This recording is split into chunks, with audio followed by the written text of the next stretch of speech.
Hello, everyone. This is going to be like a little bit of I've been requested to do how I started. So we're going to go with how I started, okay? When I was a kid, I was always the kid, of course, in grade school, who was always the kid that every other kid had draw things for them and all that stuff. And eventually deciding, you know, maybe I can make a living at this one day, but what do I do? Is it illustration? Is it art? We're talking now. I graduated high school in 1981, okay, to give you a frame of reference. I had some friends in high school who were into comic books, and they started showing me comic books. And I was blessed at the time because some of the best work ever being done in comic books was being done at that time, okay? So this is one of them. This is John Byrne, Chris Claremont, Terry Austin, Uncanny X-Men. They were doing some of the best work out there. At the same time, then, so they're showing me this, and they're showing me some other stuff, too. And I was going, so I started getting voracious about it. Comics, this is great, words and pictures, because I like that idea. I like the idea, and that's really kind of my whole life to this point, is words and pictures. I never wanted to be just the artist side of it. I always wanted to do, because whenever I saw an image, I mean, when I was a kid, and I don't know if there are any old war horses here, but there used to be the California workbook and the workbook, you know, and all that stuff. And you get the big, thick book, and you get that every year, and you see what else everyone else is doing, and it goes to all the art directors. Whenever I got those books, and I'd look at the pictures and go, okay, what's the story behind that guy? What's that guy about? What's he doing? So comics seemed to be a pretty good fit for that kind of thing. Plus, there was cool stuff being done. Daredevil. So what else is cool, I asked my friend. Well, there's this book called Daredevil. Okay, what's that about? Well, it's this blind lawyer who at night fights crime. Huh? Frank Miller, at the start and almost peak of his career already, was doing Daredevil. I picked up this book that I thought was going to be, yeah, right, this is going to be good.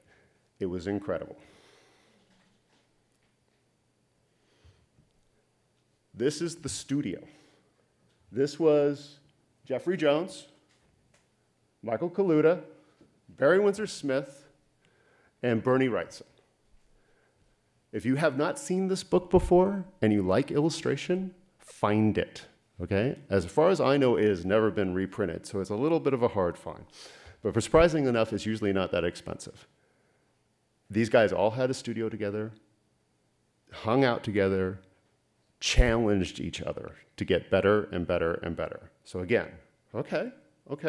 I'm thinking I know where this thing's going. This is some of Barry's work. Again, no digital work at that point. This is a quill and India ink on paper. Another one. This is Luther Arkwright. This is Brian Talbot. Wonderful, wonderful British artist. This is a page from his graphic novel, Luther Arkwright. If you have never, ever seen this and you are into comic books and graphic novels, you need to hunt this down and go get it right away. Okay? Because this all of a sudden, because to me, what it was before when I first started getting into it, it was this. And there's nothing wrong with that. I mean, it's cool. They're cool superhero comic books. That's fine, right? But what Brian showed me was that it could be so much more. You could go into sci-fi, you could go into fantasy, you could go into horror. They don't have to be spandex superheroes, right? Again, not that there's anything wrong with that. This is, again, one of those pivotal moments. So this is Frank Miller. This is Frank Miller, and Electra Lives. This was his tour de force book. If you've never seen this book before, and even if you're just an illustrator or a designer, you have to see this book.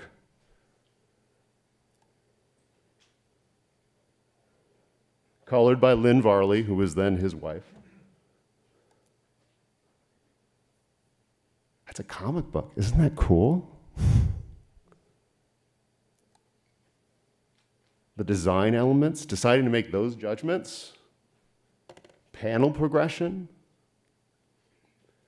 This is all stuff I didn't understand, though, until later.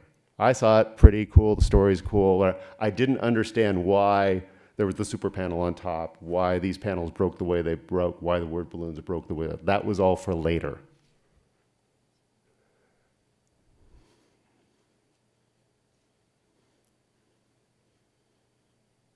Everybody does that naked in New York, runs around. It happens all. If you're West Coast people, you don't know. But you can see just the dynamics. There's nothing being done. To jump back, at the same time, some of the awesome illustrators were doing stuff. Like Bob Peake was doing stuff. Richard Amsel was doing stuff. Thomas Blackshear was doing stuff. All this cutting edge. So there's all this really cool art being done around me. So it's like, okay, that looks really cool. But this is what sealed the deal. I'm 16 years old, driving down to San Diego Comic-Con, because you could do that then. You didn't have to order your tickets a year in advance. You could show up and get in. Showed up and got in. It was in the old convention center that year. The year before, it had just been in a hotel. So bump, bump, bump, keeps going bigger. The guys I showed you before, John Byrne, the Artist Alley was about 7 people. If you've ever been to a comic book convention now, an Artist Alley is a lot bigger than 7 people usually. But Artist Alley was 7 people. And the people were John Byrne, who I just showed you the X-Men thing in the beginning, probably the biggest comic book artist at that time. Chris Claremont, who wrote all the X-Men stuff. And he was sitting next to him, typing an X-Men script. The other side of him was George Perez, who had a legendary run on the Avengers at the time. Terry Austin, the inker for John, was there. And the new kid on the block, Bill Sienkiewicz. And the 16-year-old me got Bill to draw this for me for 20 bucks. They were singing, they were laughing, they were drawing things for fans. That was it. I was sold. Comic books, that's what I want to do for a living. This looks like great fun. So start drawing hands, hands, hands, hands for hours every day, arms, arms, arms every day, all that stuff. Next year I go back to see these guys. John had gained 30 pounds. George had gained 30 pounds. Bill had lost his hair all the way up to here. I thought, maybe that's not so late. Anyway, it didn't dissuade me. Now, the same time that was happening, so I get the kind of fun perfect storm. The same time that was happening,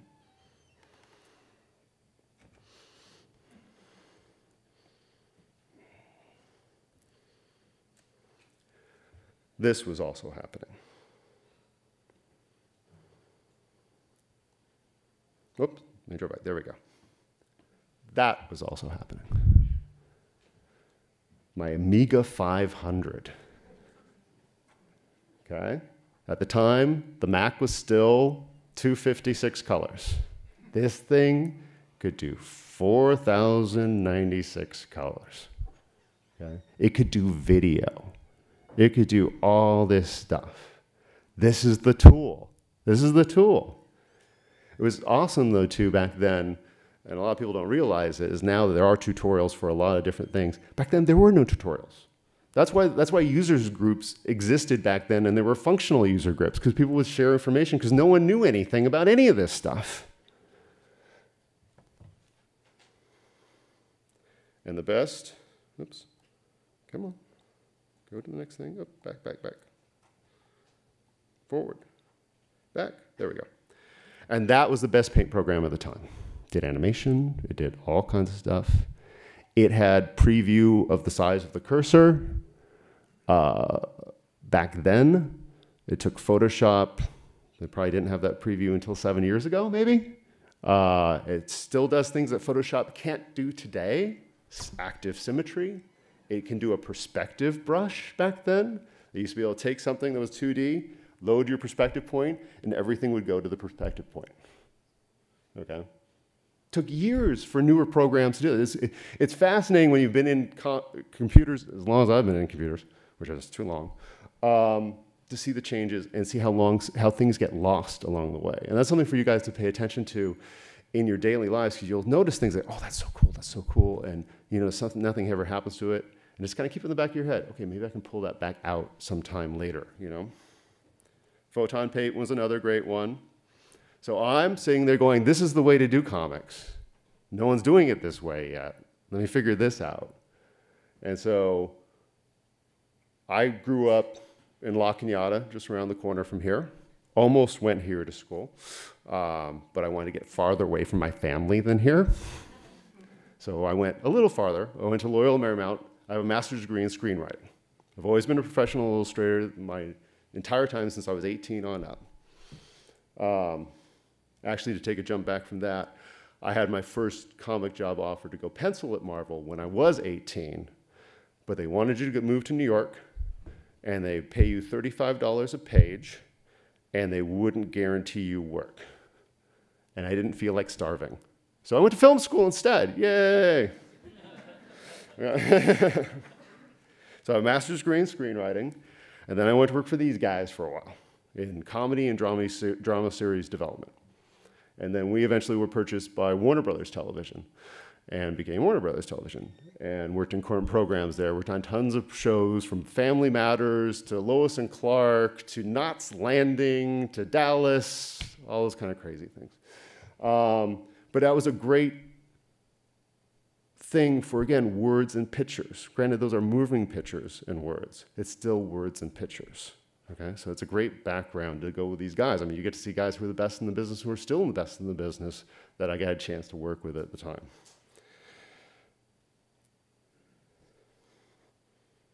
And then in my cheat sheet, I have a cheat sheet for my life. Everybody should have a cheat sheet for their life so they know where they're going next. The next cheat sheet. So, I was going around. Did I unplug something? No. It's just black for black's sake. Did it die on me? I don't think so. Oh, there it was. Was that me doing that? And someone's playing with me now. Let's see, where's my cursor?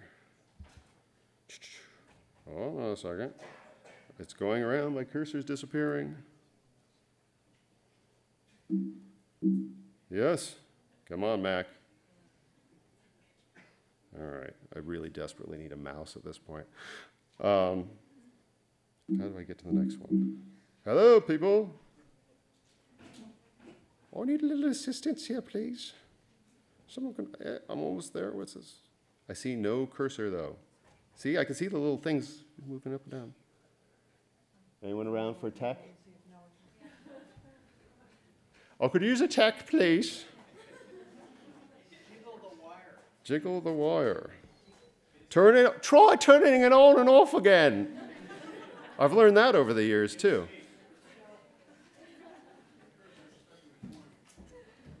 It's moving around. Blacking it when you're finding stuff. But I lost my cursor. Yeah, just move it around slowly. Yeah, and? Just move it around. There you go. Okay, so what did you do? Just alt tab. Okay. Get to Finder if you Yeah, need to. got it. It was in QuickTime. QuickTime was hiding it. Thank you. Thank you. All right, so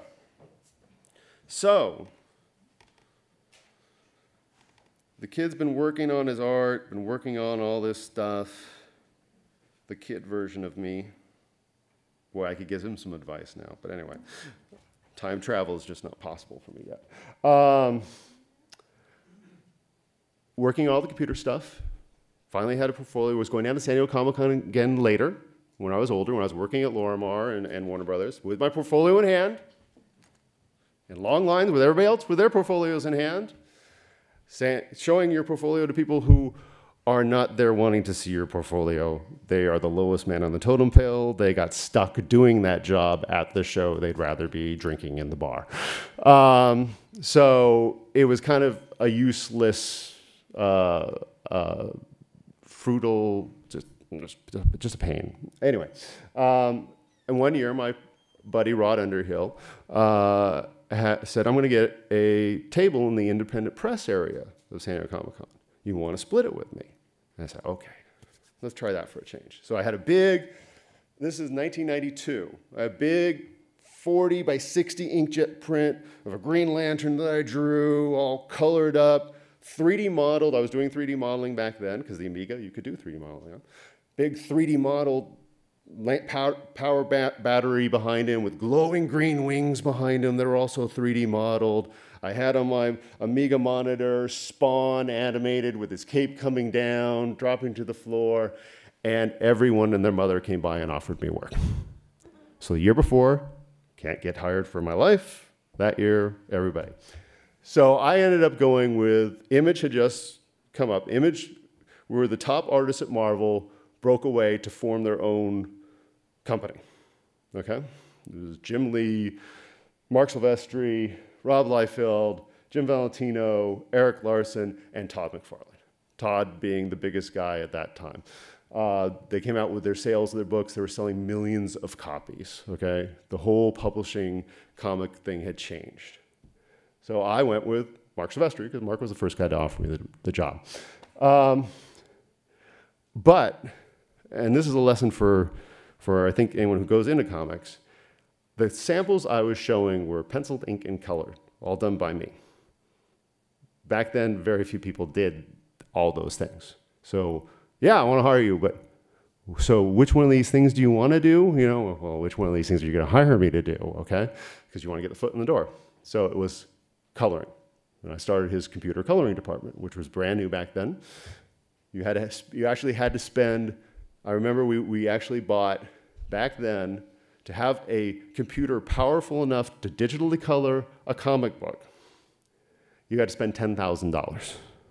It was a Mac Quadra 840 AV, the most powerful personal computer on the face of the planet. 10,000 bucks.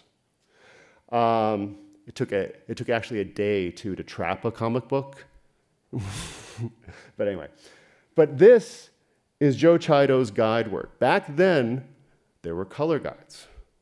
Okay? For every book that was done, someone did either watercolor, marker, whatever.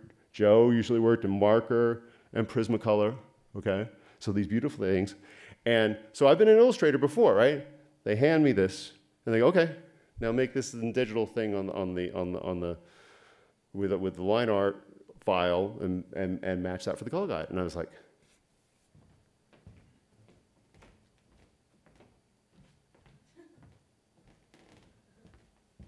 why don't I just scan that and use that? And I tried. You really couldn't quite make it work. It's not working the way that they wanted it to work anyway. But I was always a good renderer. I was never a good color theorist, and Joe was. Joe taught me how to use color. Warm light, cool shadows, vice versa, you know, nice core shadows, all that kind of stuff that I didn't think about at the time. So thank you, Joe, for that stuff. That is my very first digitally colored cover. Yay! It probably took me like 3 days to do. And no one who starts digitally coloring is fast. The funny part about it, you'll notice these bands that are in here. That was the style at the time because there were almost no one was using Photoshop to color comics at the time. The most used process for coloring comics at the time was the Cod Barrett. It was a proprietary coloring system, worked on a 286 IBM machine, so you could have a cheap computer running the thing, but you were coloring blind. And it was vector-based. So you would set, I got a grad coming from the white to the dark gray, okay? And I would tell it in the shapes of where it would go, and I would pick the colors by numbers. You couldn't see them, okay? But because Steve Oliff, again, the father of all digital colorists, had to work that way, everything had these bands, and Steve was the best. So that's what the best coloring had. The best coloring had bands. But the whole idea of me having a computer now that can use millions of colors is so I don't have bands. We want bands. Okay. Eventually I got them out of that. But anyway, so this is not how this was eventually printed. It was eventually printed like this. Shiny hollow foil. It's the 90s, for God's sakes, okay, guys? Shiny hollow foil. Oh. Anyway. This was the first. Steve Olaf had done the issues before me. This is the first regular issue of Cyberforce. I'd found 2 young artists to help work with me. I always, and everyone I've ever trained to do this, I always go traditional artists and convert them to digitals, especially back then, you know, because it was very easy. It's very easy to learn the digital side. If you come with a lot of good traditional skills, you're going to be even better when you jump to digital. So this is Cyberforce 5. And this was the book that kind of put us on the mark for being right away the best coloring team in comics. So we were crazy enough to do, this was a famous glass in the industry at the time. No one had ever done these fully rendered, see the glass up there and all that kind of silly stuff. And we could do it because we had a nice team of 3 guys, and Drew, who's no longer with us, who was part of that team, was a nut for beveling and details. So I could sick him on parts of the page that, okay, go and just noodle the shit out of that part, okay? And the whole industry kind of took notice. Now, I never went into comics to be a colorist, okay? Words and pictures, words and pictures. I want to tell words, I want to tell a story. Be wary of getting your foot in the door in a way that you don't want your career to be. Because if you do it well, it's hard to get back out of it, okay? So, this is a cover of Spawn. This is when all the image owners swapped their books. Spawn was Todd McFarlane's book. Cyberforce was Mark Silvestri's book. They all switched books, so our team took over Spawn one month, swapped it around. Okay, that's to note for later. Finally, I get to do at least words with coloring. So this is the first comic that I ever got to write. So this is Ballistic. This is with, again, the late, great Michael Turner, who I started Witchblade with when that gets there.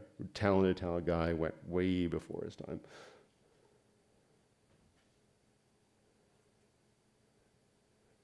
And then, we were talking about in this last panel thing, our failures, right? So this was my first, so Ballistic did really well. You know, the coloring thing, I was knocking that out of the park. Okay, I'm going to digitally paint a book now. I can do it, I know I can. It was way too early for someone to fully digitally paint a book. It did not do well. It didn't do great. But that's Hellcop, who's still my character, and he did well later, and again, we'll get to that point. But we launched it through Top Cow at that point. And that was the old plot for the first Witchblade book. We begin this little epic. You always have to have that line, I think, when you start a big story, right? We begin this little epic. And then Witchblade became quite a big book on her own. That was a cover by me and Michael Turner. Again, thank God I got better. Let me jump to the next thing.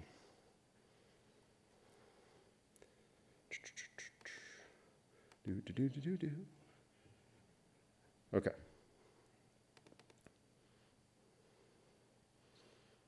So, get this.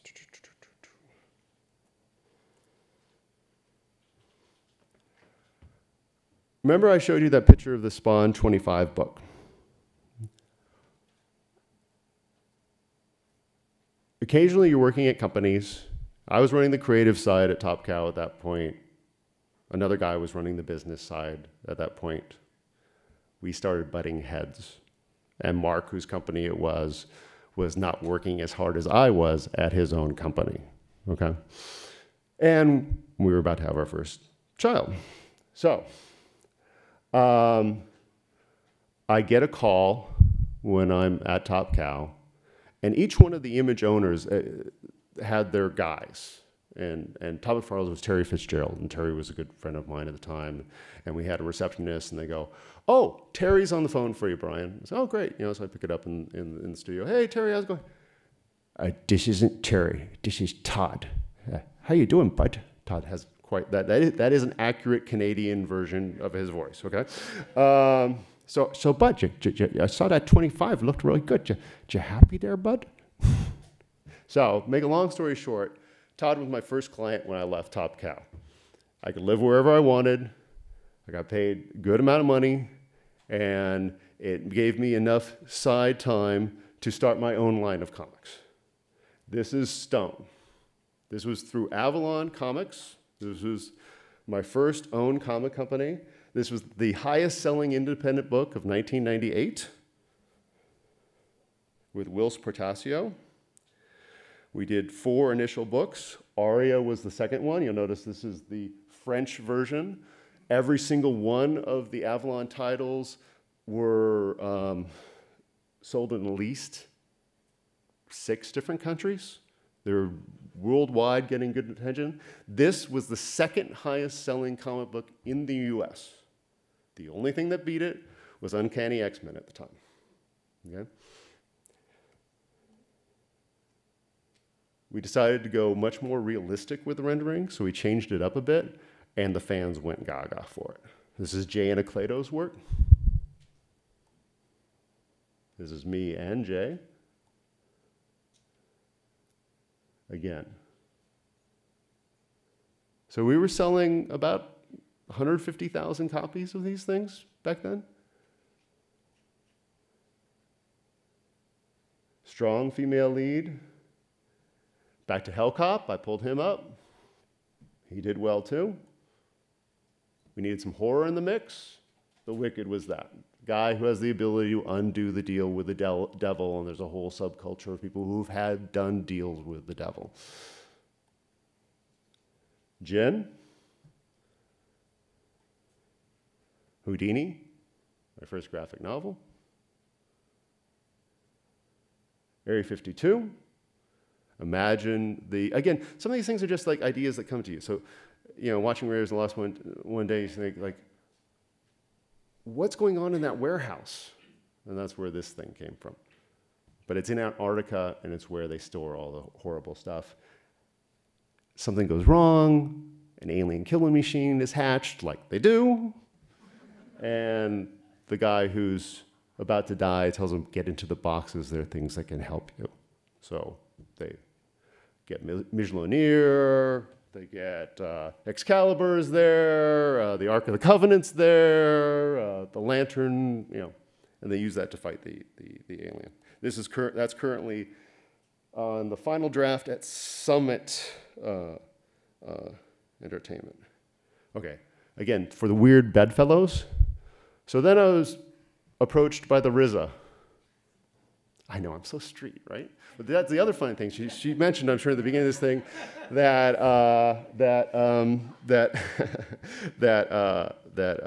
I'm in the permanent collection of the Smithsonian Museum, which really helped get my parents off my back about being a comic book person.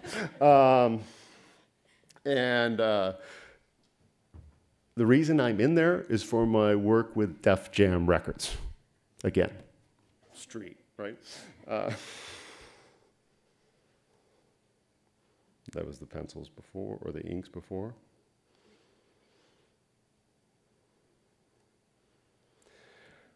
This is MREX. MREX became Generator X TV series, comic TV series. Witchblade, of course, was a TV series too for a little bit. Beautiful stuff. Athena Inc., big spy epic. But this was fun because I've always been into changing the format a little bit. So we didn't go standard with regular comic words and pictures. This is more like a script with words and pictures. Now again, when you do things like this, there are too many people who were comic book buyers who are going, where are the word balloons? It's not a comic book. Where are the word balloons? So it did okay. It didn't do, because we were the same team that did Aria before, and we did really big numbers. This did not do as well. But it was mostly because of the format. But I keep thinking of bringing this one back out again, because I think now the audience is more sophisticated for this kind of a thing.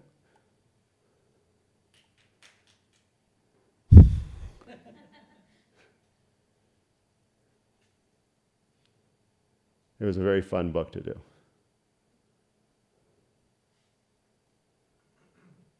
And we had these fun little confidential things in the back. I always like throwing in the additional information, which you'll see when I finally get to my newest projects. When you get known, the other benefit of being a comic book creator, making your own creative, is not everyone, but a good chunk of people in entertainment pay attention, especially now with every comic book movie doing just gigantic, or most of them anyway, I shouldn't say every.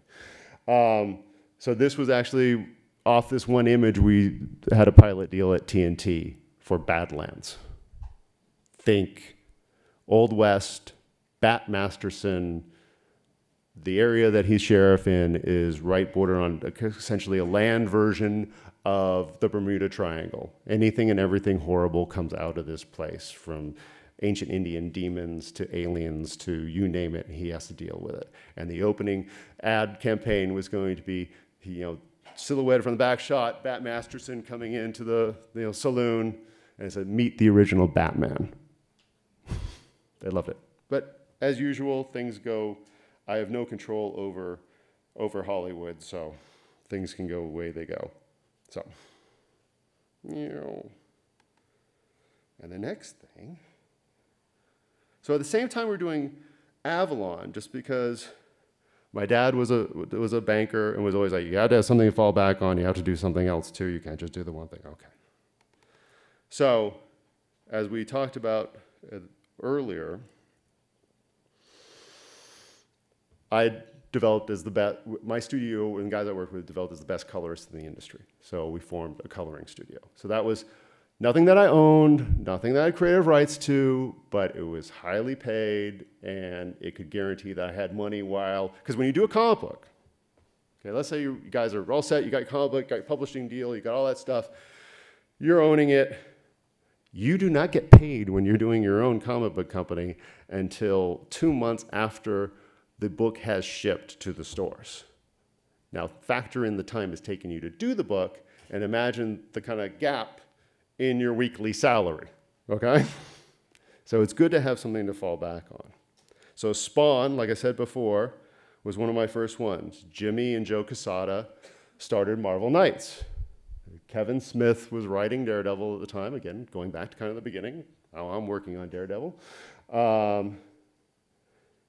They kind of brought in, the best creators to all put together their stuff, and it went like gangbusters. Because Marvel, the reason why Image existed in the first place, because there was a dearth of lack of quality in Marvel and DC's work. Okay, and the Image guys were the best guys of the best from Marvel, went and formed their own thing, and they could because there was competition was so crummy. Jimmy and Joe knew that. Let's hire some of the best guys that we can to do these titles that people like. And it did great, and Joe eventually went to run. Well, he's blind, okay? Remember, he's blind. Now, this was actually interesting because things got so big. This was an Italian fashion magazine ad. Was it Modo or what's their big? Yeah. But again, he's blind. He doesn't know he's wearing those colors, okay? So don't be harsh on him. Okay. This is work from, again, this just shows you so you guys can see what kind of this stuff looks like. So this is the line art. This is Jay Lee. This is Inhumans. We won the Eisner for this book. Eisner is kind of a mini Academy Award down in San Diego for this stuff. That's the digital coloring without the line art. The whole thing together.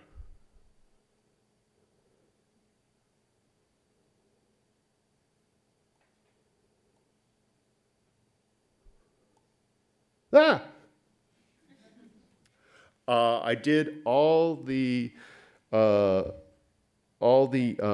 license work for the first Fantastic Four movie. So everything that was on from vitamin pills to lunch boxes was my stuff.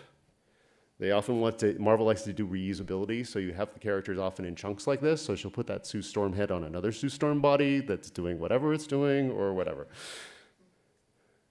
Same sort of thing with a Wolverine. And that's my thing. I know, it's bad, it's bad. I did, for the first two, when they came into the digital world, both of the Marvel style guides. So everything, I still see this stuff on stuff, and this was done a long time ago. Again, this is kind of show you that the coloring works.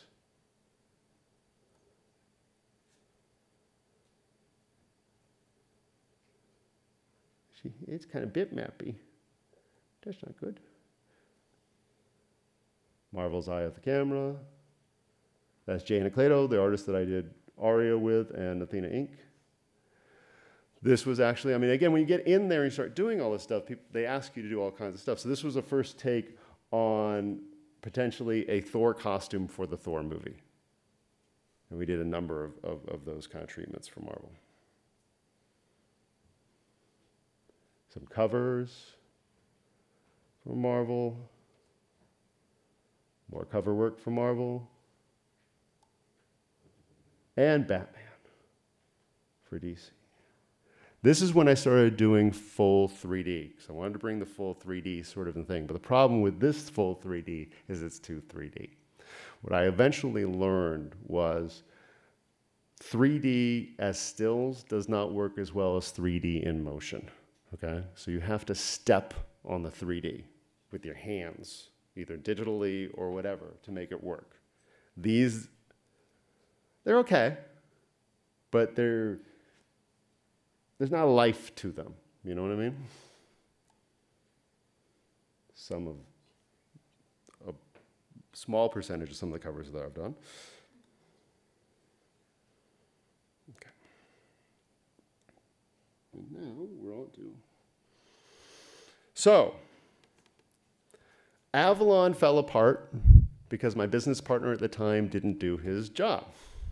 And we also found out, well, I don't even want to go there.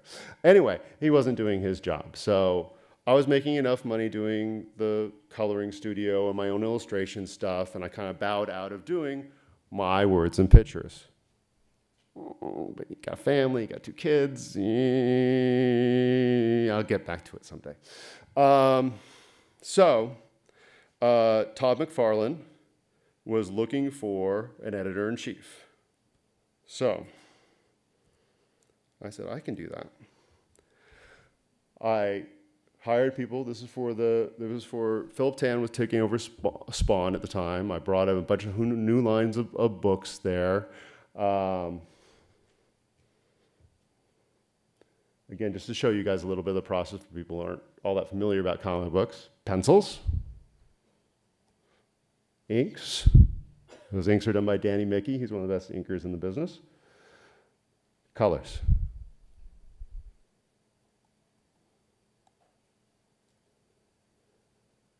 I was always trained at the time. See, when I started back at first, jump back to Top Cow, it was Wildstorm, Top Cow were in the same studio called Homage. And if anybody knows comic book people, or anyone knows, how many people know comics? Just a handful? Okay. For the people who don't know, some of the best and brightest started there.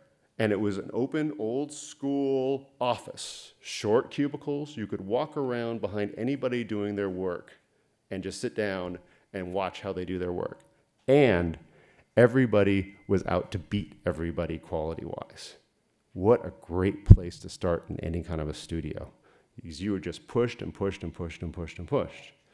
But what I also learned there, it was everybody's job along the way, oops, from penciler to inker to colorist, to improve the product, okay? You never want it to be less than what it was before, okay? This is a Jim Lee Spawn cover. Again, Danny Mickey on inks. This is, again, the process. That's the thumbnail for that previous cover that I showed you. Somehow it got out of order. That's OK. That's the color for the Spawn cover.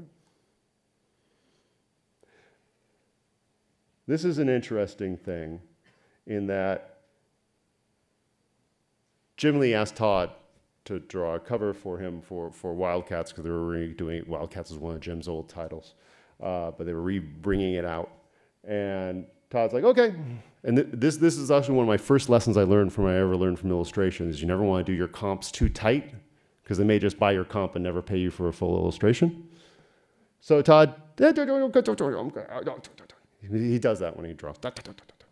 So this is 8.5 by 11 piece of paper, that little doodle, Wildstorm, took that doodle, sent it to me to color it and go, OK, but that's not, it doesn't matter. So that became the cover. But it held together pretty good, surprisingly enough. We got to design a whole new Spawn line. This is Spawn Godslayer. Again, bringing in my old cronies, Jay and Clado from Aria.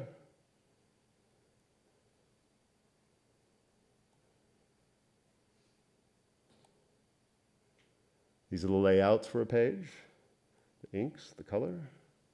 OK. Now, this is what kind of changed things for me a little bit. So we decided Todd had, if you don't know, Todd McFarlane also has a big line of toys. So Spawn toys, Walking Dead now is a big one that they're doing, ton of stuff. He was known for upping the game of what toys were. He was the first guy to jump back into them, do these action figures that had all this detail and all this cool stuff going on, right? And he had a line of toys that were his Dragons line that people loved, okay? And I said, well, as editor-in-chief, I'm thinking, let's add another book. Let's do a Dragons book. But this time, I want to draw it, okay? I'm going to draw it, okay? So started drawing it. Promotional pieces, big battle scenes. And we're talking with Todd on the phone, and Todd's like, I think we should get that guy who's doing the Dragon book and put him on Spawn. And I go, I'm doing the Dragons book. Oh, yeah, OK. So Dragon's book goes away, and I take over his flagship title, Spawn. In a much more realistic way than had been done before. What was it about your work in Dragon's book that stood out? I think he's always been a sucker for realism, and so it had a certain amount of realism to it. And so that was one of the first pages I did for Spawn. That was actually my first design piece for Spawn. Another one. Another one. That's a cover. That's Sam and Twitch. They're a couple popular Spawn characters. Chains. Chains. Chains. Too many chains. Lots of chains. Difference between me and most other comic book artists ever, I do every single thing you see here is 3D at one point. Okay? The chains are actually a nice chain brush that I made. But all the characters are 3D that then I would ink over. Okay?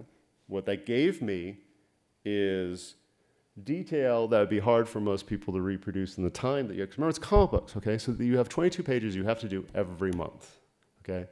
A month is generally made of 4 weeks that have 5 days in those weeks. Most comic book artists are not faster than a page a day, okay? And usually they have to fit in a cover. So you can see how the math doesn't quite work out, and that's why most comic books become late. With this style, I got to the point where I could do this by myself in 10 days.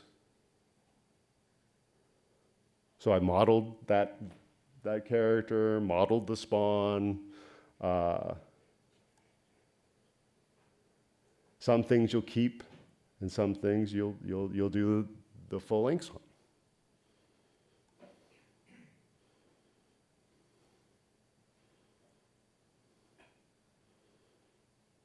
It's a bright and cheery book. Total kids book, you know. But you see, because the hand's going back over it, and these pages are being printed out, and I'm actually doing this as a hybrid. I'm a big fan of hybrid. I tend to think of myself as a very Faustian artist, and that any way that gets me to where I need to go is how I do it. And then the other fun parts in working with Todd, you get to do these other kind of fun projects like corn cover and other variety of things like halo things and stuff like that. So now let's go to the next phase. So I'd be in meetings with Todd and Robert Kirkman. Robert Kirkman created The Walking Dead, which some of you guys might be familiar with. They were going to do a book together called Hunt. And Hunt, we needed to staff it. And so we're in meetings, bringing in new artists to try and staff the book. The problem with staffing a comic book at that time, Marvel and DC were at war with each other on exclusive contracts. So anybody who was any good, who was established, was under contract at one of these companies. Okay, so we had to really kind of scrape the barrel, creative thinking, all that kind of stuff. So I'd be in meetings, though, with these guys. And remember, I've stopped doing words and pictures, really, that I own anyway. I'm doing words and pictures now that are spawned. There's somebody else's stuff. Todd would be in the meeting, and he'd be talking to somebody else, of course. I'd be on his side of the table. Yeah, but he'd be telling the young artist, you don't want to be known for doing Stan and Jack's characters. You want to be known for doing your own characters. That's how you want to do it. And Robert Kirkman, of course, Walking Dead and all his other creations, he chimed in with the exact same thing. And I'd be sitting on the side of the table going, yeah, I used to do that. So eventually, I had to leave. Are we okay on time? I don't even know. Okay. So I eventually left and said, Todd, thank you very much. I have to go over there now. So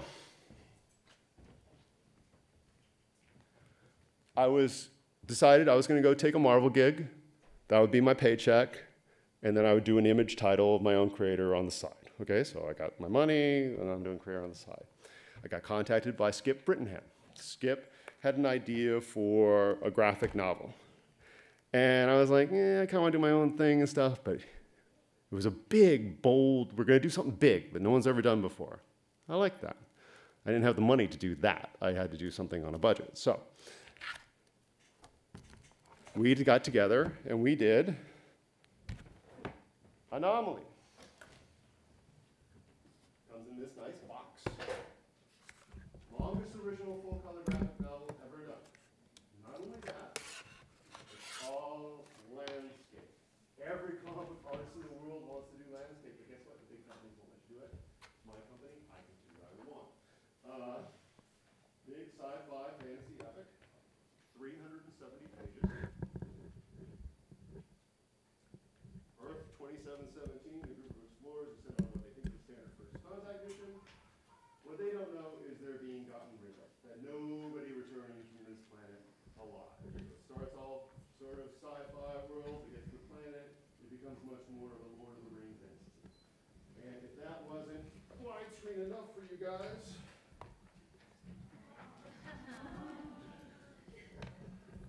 not only that, so it's the first in a few things. It's first in a few things in that it's the longest one, right? It's also done with stochastic screens and wide gamut inks. So color fidelity approaches an RGB monitor outside of a CMYK gamut. Okay? It also, with stochastic screens, you put a loop on this and you're not going to see dots. Okay? But wait, there's more.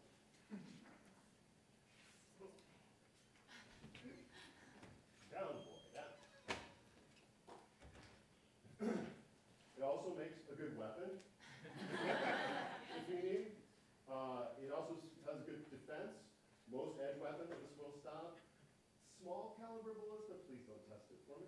We've also found in moving this around for the last couple of years at shows that we have the Anomaly workout program. So we have biceps, we have triceps, but wait, there's more. The book also has 50 augmented reality pages in it. So with your Android or Apple device, you download the free app.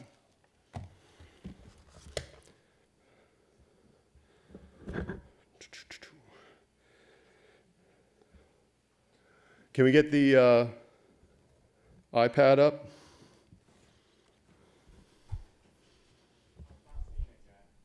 Okay, I got it. Okay. So, you load up the app.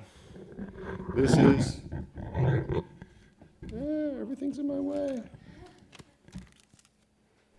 Okay. This is the cover of the book.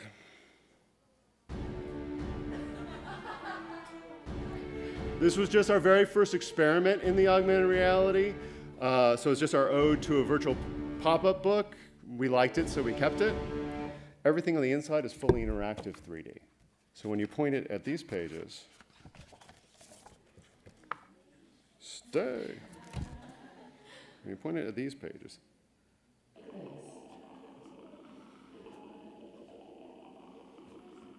he's full 3D environment. You can go all around. I'm worried about the glare, so I might lose him if I do that.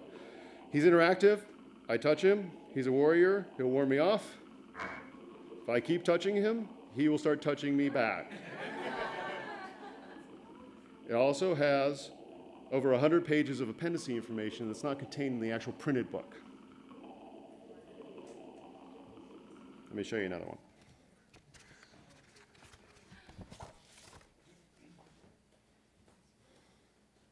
Watch honey.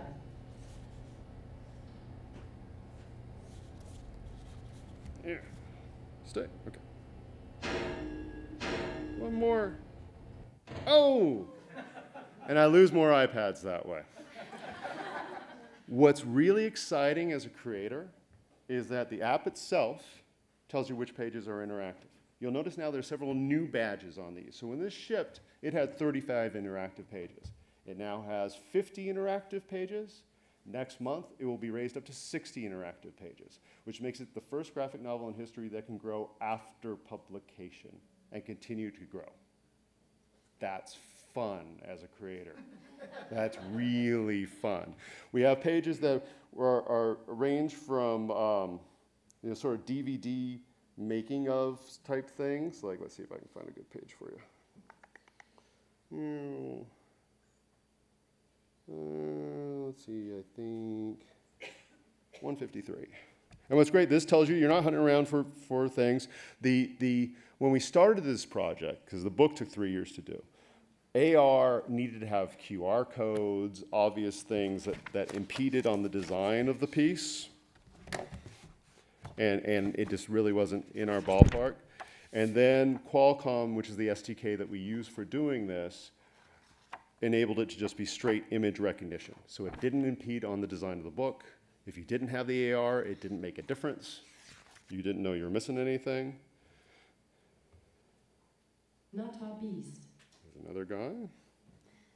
Get to one of my how-tos. 154. I was on the wrong page. By one, just by one, okay? Come on, be nice. Hi, it's Brian Haberlin, co-writer and co-artist of Anomaly. Here's the behind-the-scenes peek at a page. I start with the script, and I take an empty page of Photoshop, I copy the script into the empty page. So basic kind of DVD backstory stuff. But we were also crazy enough as well to do, in this latest version, we put a game in the book.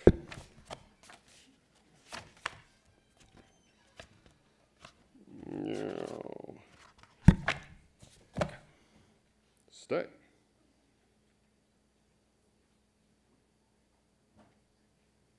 Hovercraft. Okay, so you fly your hovercraft through the different pillars. Whoa, and you don't want me driving your hovercraft ever. I will do the paint in every time. There we go. But anyway, there's a game in there now. So what we can do with it is beyond, and the problem is right now, this is all still really in its infancy. It's the icing on the cake. It is not substance of the cake. And that's what we're working on with the newer stories that we're working on. So it can make things storytelling. Because what I'm into, and I also have digital art tutorials, so I teach digital work. I'm into making new marks, being able to do things that people couldn't have done before. It's not about doing Photoshop and going, oh, this is how Photoshop can be like watercolor, or this is how Photoshop can be like oil paint, or what. No. I want to do a Photoshop brush that no one's ever seen that mark before and paint something cool with it. You know, I want to do stories in a new medium. You know, because we're seeing already the power of this. When I go to shows, You know, people walk by, and we have it also on Apple TV, so it's projecting behind us on a big screen like that, and the reaction is this. And when we show some of these things, like when they come out at you, we get the same reactions that they used to get in early film. Some of the earliest film tests were like, again, the train coming through the tunnel and the people dunking. They do that at the shows when we have the things coming out at the iPad. So that's what I'm doing now. Shifter is our second graphic novel. Do we have a couple more minutes, or should I be wrapping this up? I should wrap this up, okay. Shifter is our newest one. I have interactive postcards up here that are available for you guys to get. The app is free and on the bottom. They do, I'll show you really quickly. And then you can get me out of here, or I can answer questions or whatever I'm doing. Go that. So the postcard. Oh, this will be my last thing really quick, and I'll be out, I promise. They're yelling at me over here. They're being really mean. See, but it was worth it. It was that big, long intro, and then there's really cool stuff at the end. So. Dun, dun, dun. Euphoria.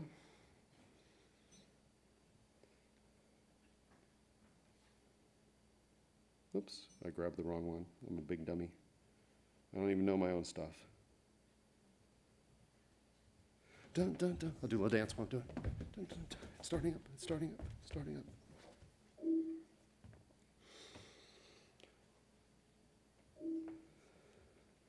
Get that glare out of it. The glare didn't help me there. There we go. I ruined more tables this way.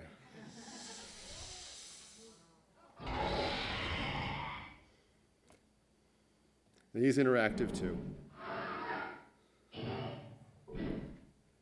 And so these are down here. The app's free. It says right on the front where to get the app. Each thing up here does something different. There are a lot of them, so take one if you're going to grab one. And thank you for being an attentive audience.